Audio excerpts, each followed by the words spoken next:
Praise the lord. హల్లెలూయా. ఈ యొక్క శుక్రవారం దేవుని సన్నిధానంలో చేరడానికి ప్రభు మనకు సహాయం చేసిన కొరకై దేవుని స్తుతిస్తున్నాం. ఇంతవరకు మన కొరకు, మన కుటుంబం కొరకు, అలాగే మన గ్రామం కోసం కూడా ప్రార్థన చేసి గొప్ప శ్లాఘ్యం, భాగ్యం, ధన్యత ప్రభు మనకి ఇచ్చారు.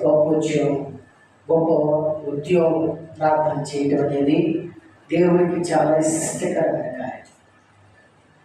దేవుని వాక్యంలో మరి ఉపవాస ప్రార్థనలో ప్రార్థిస్తుండగా నేను ముందుగా చెప్పినట్లుగా మరి ఆ దర్శనం కలిగే అది నీళ్ళు పారుతూ ఉన్నాయి.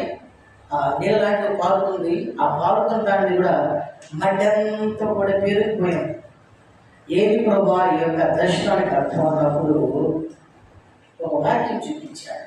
మోయాబు గురించి చెప్పాడు. అయితే మోయాబు అనే వాక్యం ఎక్కడుందని బైబిల్ వెతికినప్పుడు ఇర్మియా రాసిన పుస్తకం 48వ అధ్యాయము 11వ వాక్యంలో ఆ దర్శనానికి తగిన వాక్యాన్ని ప్రభువు చూపించారు.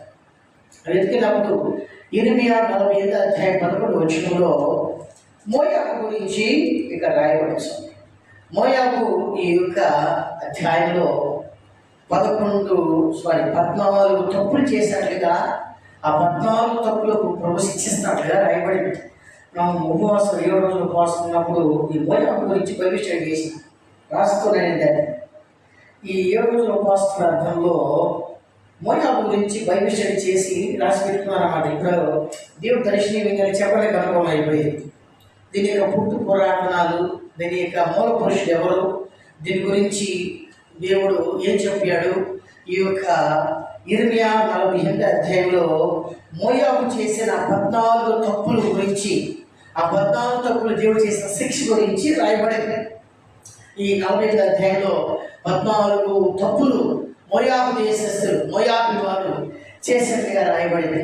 ఈ మోయాబీరాలు దావీదుకి నానమైన జేజ ఉన్నది కనుక ఈ మోయాబీయులకి, ఇశ్రాయేలుకి ఈ యొక్క రూతు ద్వారాగా చాలా దగ్గర సంబంధం ఉంది. దానికంటే ముందుగా మనం చూసినట్లయితే లోతు ద్వారాగా ఇంకా ఎక్కువ సంబంధం ఈ యొక్క మోయాబీయులకి, ఇశ్రాయేలుకి ఎక్కువగా సంబంధం కలిగినట్లుగా మనం బైబిల్ చూస్తున్నాం. అయితే ఇప్పుడు మనకి ఇచ్చిన ఈ శుక్రవారం ఉపవాస ప్రార్థనలో దేవుడు ఇచ్చిన దర్శనాన్ని బట్టి ఈ యొక్క వాక్యాన్ని మనం ధ్యానిస్తున్నాం. ఇర్మియా రాసిన పుస్తకం 48వ అధ్యాయము 11వ వచనంలో మోయాబు గురించిన రాయబడిన మాటల గురించి మనం చదువుతున్నాం.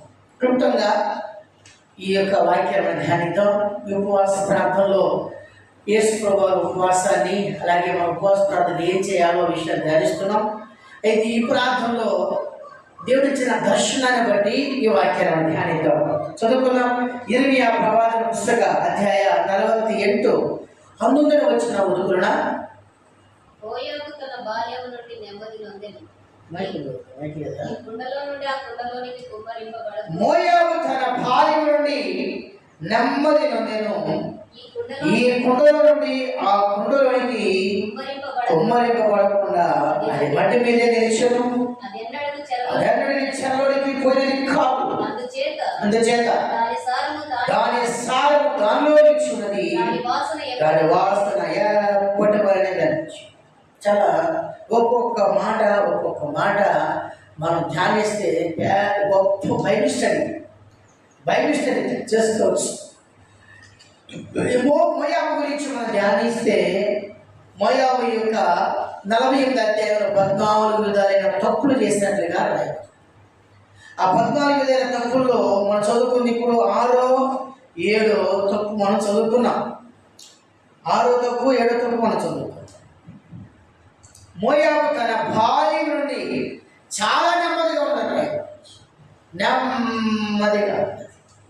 మనం కూడా ఈ లోకస్తుల వలె మన అల్ఫా కుమారి ప్రార్థన చేసినట్లుగా లోకస్తుల వలె మనం నెమ్మదిగా ఉండకూడదు. మన ఆత్మల భారం కలిగి ఉండాలి. అదే మాట పౌలు గారు చెబుతున్నాడు.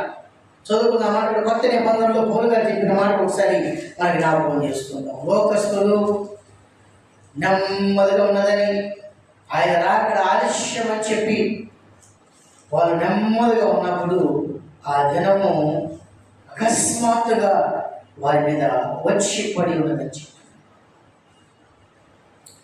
దశలోనికి రాసిన మొదటి పత్రిక 5వ అధ్యాయము 3వ వచనం చూడండి. లోకులు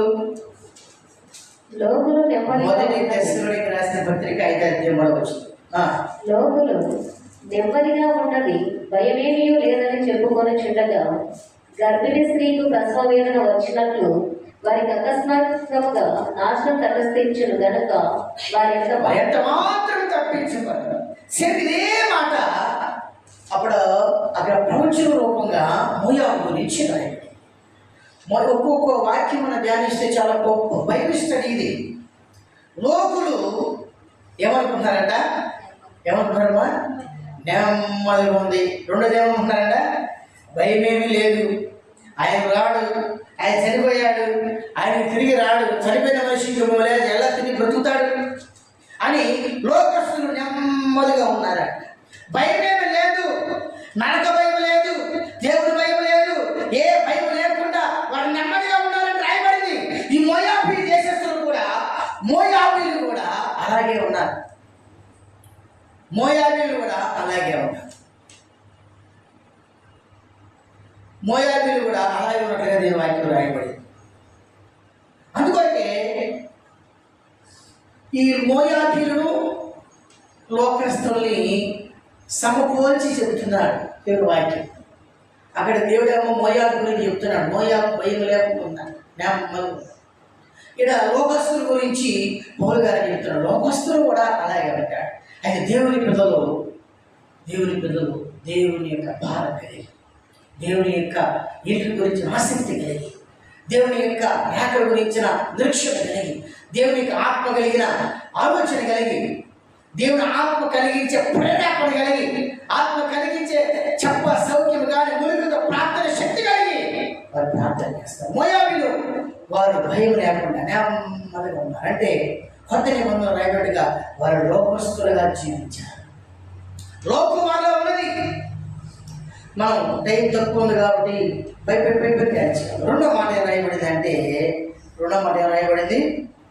మోయాబు బాల్యం నుండి నెమ్మది. తన బాల్య జీవితం ఎలా ఉందంటే, మోయాబు బాల్య జీవితం ఎలా ఉంది? తన బాల్యం ఎలా ఉందమ్మా? ఎలా పుట్టింది? ఈ మోయాబు ఎలా పుట్టింది? తన బాల్యం ఏంటి? తన బాల్యం ఏంటంటే, ఒక తండ్రితో ఒక కూతురు చేయరాని పని చేసి ఆ తండ్రి ద్వారా కూతురు అయిన గర్భం బాల్యం. తన బాల్యం నుండే తన బాల్య జీవితం చూస్తే అక్కర సంబంధాలు కలిగి ఉన్నది. చూడండి, ఆదికాండం 19వ అధ్యాయం 36-37లో లోతు వీరికి తండ్రిగా ఉన్నాడు. తన కూతురికి పుట్టిన పిల్లలకి తండ్రిగా ఉన్నాడు. లోతు కూతురికి తండ్రిగా ఉన్నాడు. లోతు కూతురు పుట్టిన పిల్లలకు కూడా తండ్రిగా ఉన్నాడు లోతు. ఆదికాండం 19:36-37లో అది రాయబడింది.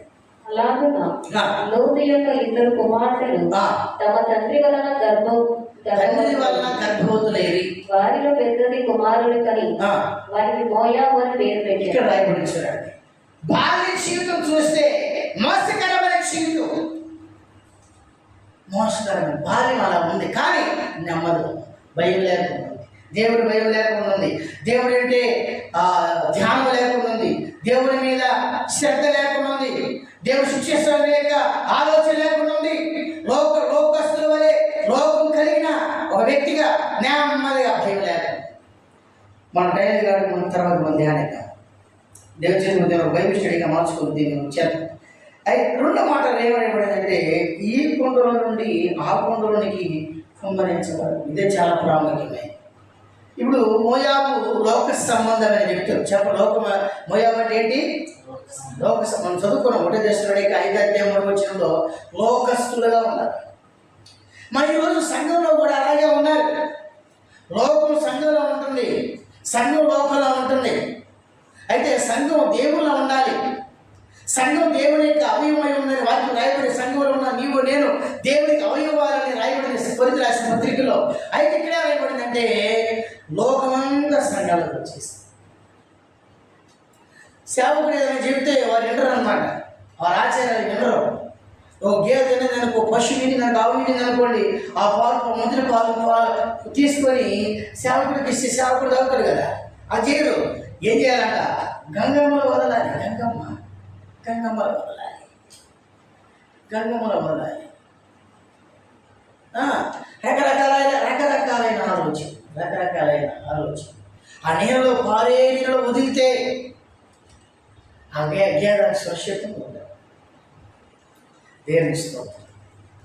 ఈ విధంగా రకరకాలైన ఆలోచనలు ఆచారాలతో మనం అన్ని విషయాల్లో, పెళ్లి విషయాలు కాబట్టి, పండగ విషయాలు కాబట్టి, మనం దీపావళి మనోళ్ళు డెకరేషన్ చేసి కస్టమర్స్కి చేయరు డెకరేషన్, దీపావళి చేసే డెకరేషన్ మళ్ళీ స్టేటస్లో పెడతారు. డెకరేషన్ చేసి స్టేటస్లో పెట్టి మరి కట్ చేసి లోకం, ఈ మోయాబు యొక్క లోకం నీలో ఉంటే మనం ఆ వాక్యం రాయబడిన అట్టి వారు ఆ కొండలోంచి ఈ కొండలోకి మార్చబడలేరు. కొండ అనేది జీవితం. మనం ఈ కొండ గురించి యోహాను సువార్తలో మనం చదువుతున్నాం. సమరయ స్త్రీ, ఈమె జీవితంలో ఒక కొండ ఉన్నట్టు.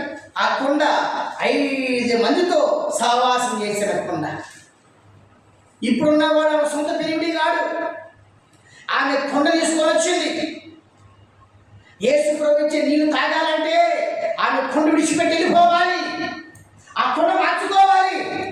యోహాను సువార్త రాసిన చూడండి, యోహాను సువార్త 4వ అధ్యాయం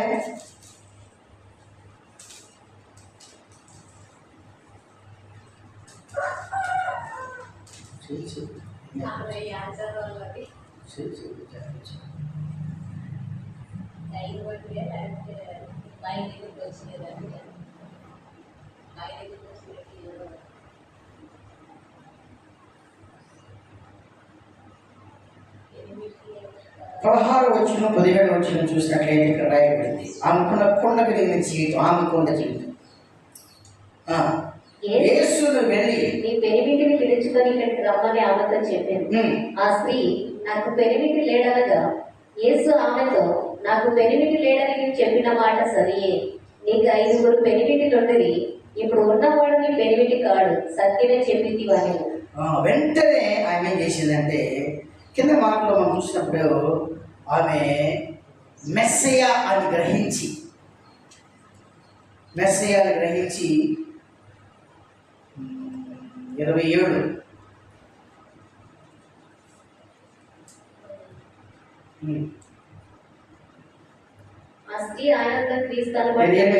ఆ స్త్రీ తన కొండ విడిచిపెట్టి 28 యోహాను సువార్త 4:28 ఆ స్త్రీ తన కొండ విడిచిపెట్టి ఊరిలోకి వెళ్ళి రాయబడిన కొండ విడిచిపెట్టి ఆ స్త్రీ ఊరిలోకి వెళ్ళిపోయింది. ఇర్మియా పుస్తకం 48వ అధ్యాయం 11వ వచనంలో మోయాబు గురించి రాయబడింది.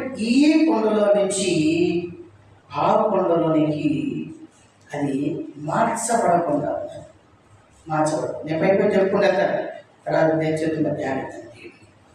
3వ మాట రాయబడిందంటే 3వ మాట కూడా చదువుకుందాం. 3వ మాట, అది మట్టి మీద నిలిచిపోయింది. మట్టి మీద నిలిచి నాకు వచ్చిన దర్శనం ఇదే. ఆ పైన పారుతూ ఉండగా చిన్నంత మట్టితో ఉన్నారు. ఏది ప్రభా అడిగినప్పుడు మోయాబు గురించి జ్ఞాపకం చేశారు. తర్వాత ఈ వాక్యాన్ని వెతికిరాడు. మట్టి మీద నిలిచింది. మట్టి మీద నిలిచి కనబడి రాయబడింది. దాని ద్రాక్ష రసం అని రాయబడింది. ద్రాక్ష రసం మట్టి మీద నిలిచిపోయింది. అంటే మట్టి మీద నిలిచిపెట్టే అంతరంగంలో శుద్ధి లేదు, అంతరంగంలో పవిత్రత లేదు, అంతరంగంలో శుద్ధీకరించుకోలేదు, అంతరంగంలో అంతరంగం దేవుని చేత కడగబడలేదు. ఇంకా దావీదు భక్తుడు అంటున్నాడు 51వ కీర్తనలో, దేవా నా అంతరంగంలో నూతనమైన మనసు మట్టి అంటే మనం ముందు చేసిన తప్పులు, పొరపాట్లు, పాపములు, అబద్ధములు. బాప్తీసం తీసుకోవాలని అబద్ధాలు చెప్తూ ఉంటాం. నోరు తెలిస్తే అబద్ధం చెప్పి బాప్తీసం తీసుకున్నా కానీ దొంగగా మానం ఏమైనా వస్తువు కనబడి తీసుకెళ్ళిపోతాం. నా పాట పుస్తకం కనపడలేడు, మంచి మంచి పాట పుస్తకాలు తెచ్చిపెట్టుకో అడిగి తీసుకెళ్తే వేరే ఉంటుంది. చెప్పు తీసుకెళ్తే దొంగ ఇక్కడ ఏమైనా పెట్టే తక్కువ చెప్పారు. చాలా సంఘాలు అట్లాగే ఉన్నారు. దొంగతనం మానుకో, బుద్ధి మానుకో, అబద్ధాలు మానుకో, సినిమాలు మానుకో, టీవీలు మానుకో, నాటికలు మానుకో, ఇంకేమి ఇంకే చూసేది కూడా మానుకో. ఎన్ని మట్టి శుద్ధీకరించబడాలి శుభ్రంగా. లేకపోతే అది నరకల చేత, వాసన చేత, అది తినడానికి తాగడానికి అశుభ్రంగా ఉంటుంది. శుభ్రంగా ఉండదు, అశుభ్రంగా. దాని తర్వాత రాయబడింది, మట్టి మీద ఇచ్చాను అదెన్నడు చెర అంటే దేవుడు మనకు కొన్నిటికి అప్పగిస్తాడు, కొన్ని మార్గంలో ప్రభు నడిపిస్తాడు, వాటిలో ప్రభు మనం శుద్ధీకరిస్తాడు. యోసేపును సరసాలు వేసి 7 సంవత్సరాలు ఎనుమాతను బాధించిందని వాక్యం రాయబడింది. కీర్తన 7:107 కీర్తన రాయబడింది. అతని 7 సంవత్సరాలు ఎనుమాతను బాధించి సరసాలు వేయబడ్డాడు. ఆ చెరసాల్లో ప్రభు అతను తోడైనాడు. చాలా ముఖ్యమైన ఇంకో మాట రాయబడింది ఇక్కడ. ఏం రాయబడిందంటే దాని సారం దాంట్లో నిలిచిపోయింది. సారం మన రోగరాష్ట్రపతిగా రాయబడింది. మనము అడిగి ఒలివ మొక్కమైన మనము దేవుని యొక్క సారవంతమైన మొక్కలని మనం అంటున్నాడు. కూడా రాయబడింది, ఇది చాలా ఇంపార్టెంట్. దాని వాసన ఎన్నటి వలి నిలిచింది. ఎఫెసీ 5:2 రాయబడింది, మనల్ని ఆయన పరిమళ వాసనగా చేయడానికి పిలుచుకున్నాడు. ఆయన నీ వాసన నా వాసన మార్చడానికి పిలుచుకున్నాం. వాటిని చదువుకున్నాం. ఎఫెసీ రాసిన పత్రిక 5:2 చదువుకున్నాం. 2వ చదువుకున్నాం. చదవండి. ఎఫెసీ 5:2 క్రీస్తు మిమ్మల్ని ప్రేమించి పరిమళ వాసనగా ఉండుట కొరకు. పరిమళ వాసన ఇక్కడ రాయబడింది. దాని వాసన చదవండి. 48:11 రాయబడింది. దాని వాసన ఎప్పటి వలె దాంట్లోనే వాసన మారాలి, గుణం మారాలి, బుద్ధి మారాలి, క్రియలు మారాలి, స్వభావం మారాలి. అందువల్ల పౌలు గారు అన్నాడు, మీ ప్రవర్తన స్వస్థత ప్రవర్తన కలిగి, మీ బుద్ధి స్వస్థత బుద్ధి కలిగి ఉండాలి. మన బుద్ధిలో స్వస్థత రావాలి. అప్పుడు రోగంలో స్వస్థత వస్తుంది. మనల్ని రోగం స్వస్థత కొరకు ప్రార్థన చేస్తారు కానీ బుద్ధిలో మార్పు కోసం ప్రార్థన చేయరు. బుద్ధిలో స్వస్థత రావాలి ప్రార్థన చేయరు. బుద్ధిలో స్వస్థత రావాలి, బుద్ధిలో మార్పు రావాలి, బుద్ధిని మార్చుకోవాలి అని ప్రార్థన చేయమా. రోగం బాగు చేయి, అది బాగు చేయి, ఇది బాగు చేయమంటాం కానీ ఏం బాగు చేయమని ప్రార్థన చేయమో. స్వస్థత బుద్ధి, మన బుద్ధిలో స్వస్థత ఉండాలి. అది మాట మనకి బుద్ధిలో స్వస్థత రాదు. ఎన్నిసార్లు వాక్యాలు చెప్పు. నా వాళ్ళ ఉంటాం, నా వాళ్ళు మోటోడు అంట. ఆశిస్తుంది కానీ మోటోడు. నా వాళ్ళ భార్య పేరుమా అవిగే, చక్కని రూపవతి, స్వభావంలో స్వస్థత పొందగలిగింది, కృతజ్ఞత హృదయం కలిగింది. వీడా మూర్ఖుడు, కృతజ్ఞత లేనివాడు, మండోడు, దుష్టుడు అని రాయబడి. నా వాళ్ళు మూర్ఖత్వం కలిగింది. అతని గుణం బాగా కాలేదు. అతని గుణాన్ని బట్టి ఆ పేరు పెట్టాలని రాయబడింది బైబిల్లో. ఆయన భార్య అర్థం చేసుకునే వ్యక్తి, కృతజ్ఞత లేని వ్యక్తి, చేసిన దాన్ని మర్చిపోని వ్యక్తి, చేసిన దాన్ని మనసు పెట్టుకొని దాన్ని తగిన అపకారం చేయకుండా ఉపకారం చేసే వ్యక్తి కనుక ఆ వాసన వల్ల మారాలి. పౌలు గారు అన్నాడు 2 Corinthians రాసిన పత్రిక, మీ క్రీస్తు సువాసన అయ్యామని చెప్పాడు. మన వాసన మారాలి. వాసన మారదు. ఎక్కడికి వెళ్ళినా బుద్ధి మారదు. ఒక ఆమె పందిని పెంచుకున్నారు. పందిని తెలుసు కదా, పందిని పెంచుకున్నాక చక్కగా కాదేసి తిప్పుతున్నాను. ఎన్ని కథలు మీకు తెలుసు, పెట్ట కథలు మీకు తెలుసు. ఎంత శుభ్రంగా చేసిన తర్వాత ఒకసారి కారు ఆపి టీ రాకడానికి నిలిచినప్పుడు ఆమె బయట దిగినప్పుడు ఈ పంది చూసిందంట. బయట చూస్తే బురద హాయి కనపడిందంట, చక్కగా కనపడిందంట. ఇది కారు నుంచి బయటకు దూకి పోయి ఎక్కడ ఉంటుందంట, బురదలో పుల్లాడుతుంది. అయితే ఆ ఇంట్లో ఈ పనికి ఒక మంచం, ఆ మంచానికి ఒక పరుపు, ఆ పరుపు మీద ఒక బెడ్షీట్ చక్కగా కొనుక్కుంటాను. దానికి హాయి అనిపించదా? ఏ చూస్తే ఎక్కడ హాయి అనిపించిందా దానికి? ఆ బురదలో ఆ గలీజులో కొనుక్కుంటే హాయి అనిపించింది. మనం కూడా అంతే, మన జీవితం కూడా మన జీవితం కూడా అంతే ఉన్నాయి. ప్రభు మోయాబు జీవితంలో నుంచి అలాంటి బ్రతుకులు వచ్చి మన బ్రతుకులు కూడా దేవుడు మార్చుకున్న గాక. అలాంటి ఆలోచన నుంచి మన ఆలోచన మార్చుకున్న గాక. అలాంటి గుణం నుంచి బుద్ధి నుంచి మన బుద్ధిని మన గుణాన్ని యేసు ప్రభువారు యేసయ్య గాయాలు పరిశుద్ధ ఆత్మ మార్చుకున్న గాక. ఆమేన్. ఆమేన్. ఈ వింటున్న చూస్తున్న వాళ్ళందరి జీవితాల్లో నేను గొప్ప మార్పు పరిశుద్ధ ఆత్మను కలిగి చేయను గాక. ఆమేన్. పరిశుద్ధ